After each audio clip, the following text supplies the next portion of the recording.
ආර්ගෝවන් ආදරණීය පුතේ ජීවීන් වර්ගීකරණය හා නාමකරණ පාඩමේ තුන්වන ටියුට් එක ඔයගොල්ලන්ට ඉදිරිපත් කරලා ඇති. ඒ ටියුට් එක කරන්න පෙර ඔයාලා මේ PowerPoint presentation එකත් දීලා තියෙන වීඩියෝ එකත් පෙළ පොතත් හොඳින් පරිහරණය කරන්න.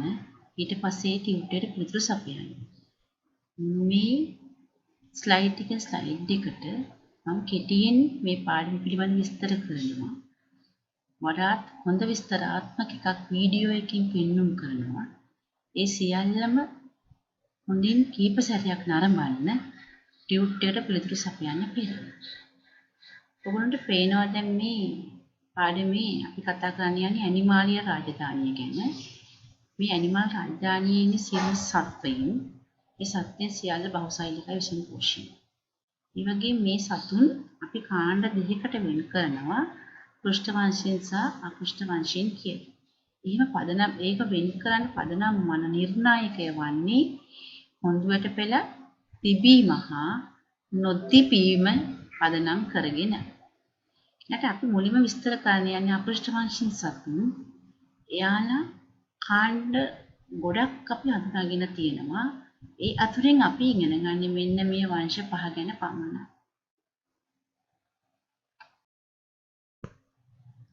නිඩාරියා හෙවත් සීලන්ඩරේටා වංශය ගැන දැන් පැහැදිලි වෙන්නේ. මේගොල්ලෝ සියල්ල ජලජවාසීන්.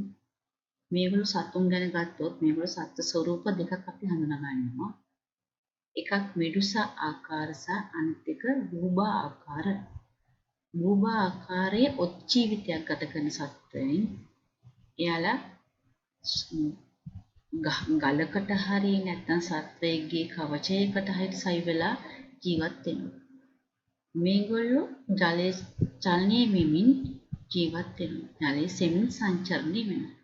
මේගොල්ලෝ ගැන ගොඩක් සත්වින්ගේ ගැන විස්තරයක් ඊළඟ ස්ලයිඩ් එකේ වීඩියෝ එකක් තියෙනවා. ඒක නරඹන්න. ඒකට මෙයාලා ගැන විස්තර බලා ගන්න පුළුවන්. මේ හැම මේගොල්ලෝගේ සමමිතිය අරියයි. අරියයි කියලා කියන්නේ මේගොල්ලෝ සිරස් හතරක් ඇතුළත් ඕනෙම අරයක් ඔස්සේ සමාන කොටස් දෙකකට වෙන් කරගන්න පුළුවන් නිසා. මේගොල්ලෝ ද්විප්‍රස්තරයි කියලා කියනවා අපි. ද්විප්‍රස්තරයි කියලා කියන්නේ මෙයාලගේ ශරීරයේ නිර්මාණය වෙලා තියෙන ස්තර දෙකකින්. එකක් තමයි බහිස්චර්මය කියන එකයි අන්තස්චර්මය කියන එකකින්. බහිස්චර්මය සහ අන්තස්චර්මය. මෙයාලගේ මෙන්න මේගොල්ලන්ට තියෙන එකම එක විවරයයි. ඒක මුඛය ලෙසයි ක්‍රියා කරනවා. මෙයාලගේ මෙන්න මේ ග්‍රාහිකාවල මේ තියෙන ග්‍රාහිකාවල තියෙන දංශක කෝෂ්ඨක කියලා සෛලවල. මේගොල්ලෝ ඒ සෛල නැත්නම් ඒ කෝෂ්ඨක උග්‍ර විෂ සහිතයි. මේගොල්ලෝ සතුන් අඩපණය කළා ආහාරයට ගන්න මේ උපයෝගී කරගන්න.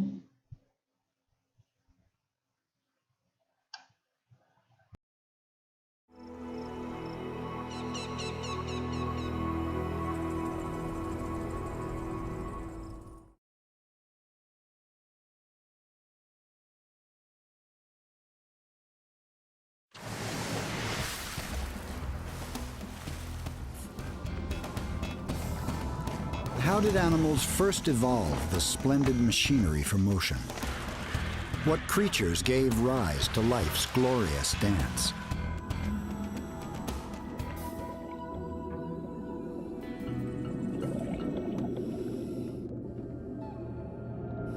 This flower-like creature is an anemone, one of an ancient group of animals called cnidarians. How could such simple creatures have given rise to life's diverse ballet? Early naturalists wondered, were they plants, animals, or something in between?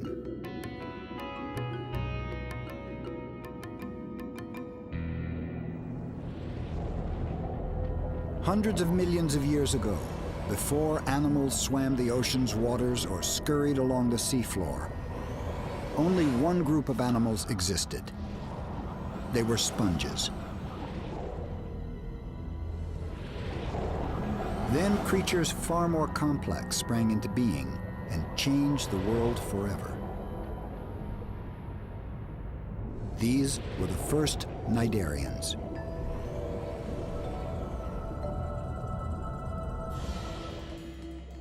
They may not look like pioneers, but cnidarians marked a turning point for animal behavior. These creatures were the first to wield sensitive tentacles that could actually reach out and perceive the world. More than 500 million years ago, cnidarians invented other features we take for granted today. Here was an animal with a mouth.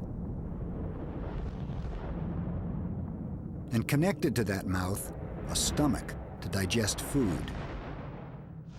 It was a brilliant innovation that would spread throughout the animal kingdom. But cnidarians brought even greater inventions. These deceptively simple creatures invented movement. The very first animal movements may have looked much like these subtle stirrings.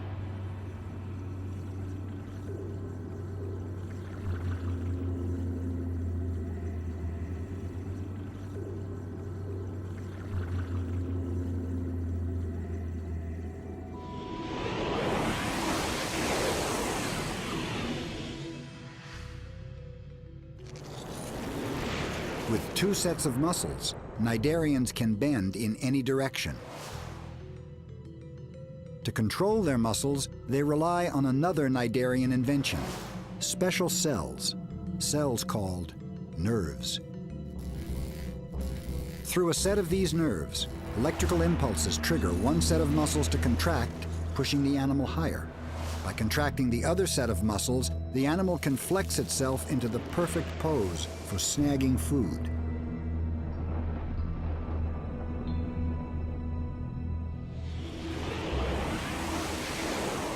It looks so simple, but all creatures that crawl, soar, or swim today rely on muscle and nerve, their ancient inheritance from cnidarians. Appearances can be deceiving. Creatures that look slow and simple actually started the nimble dance of life.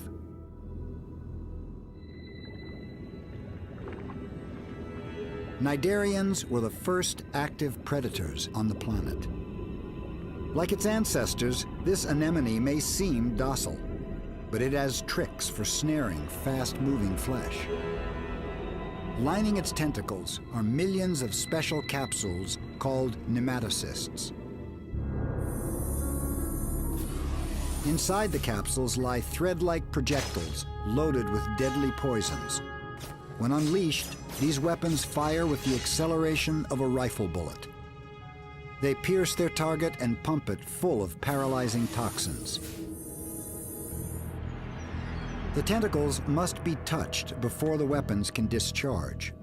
And for that, the prey must come to the anemone. The goby is a swift swimmer, with eyes and senses attuned to any sign of danger and a brain able to process complex signals. It seems better equipped for survival. For the goby, one unguarded moment could be fatal.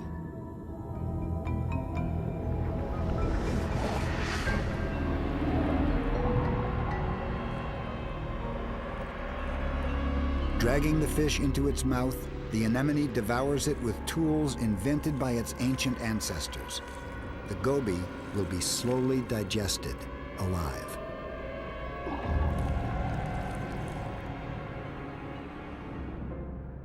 For more than 500 million years, cnidarians have been honing and adapting their nematocysts. And they've developed a stunning array of weapons. Some are even laced with toxins that can be fatal to humans.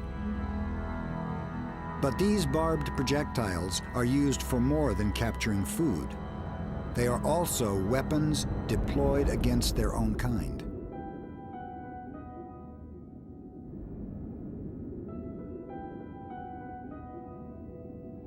These anemones appear to be peacefully coexisting in a tide pool. But trouble is brewing, a struggle over a patch of rock. Splaying their tentacles, the animals detect each other. Now, there's no turning back. Each animal prepares for battle, inflating a series of sacks, special tools for combat. Inside each sack are hundreds of thousands of weapons.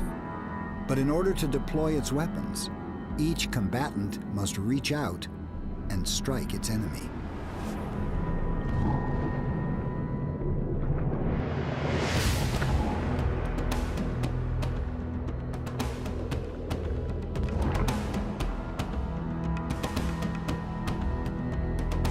Anemone battles can last for hours, even days.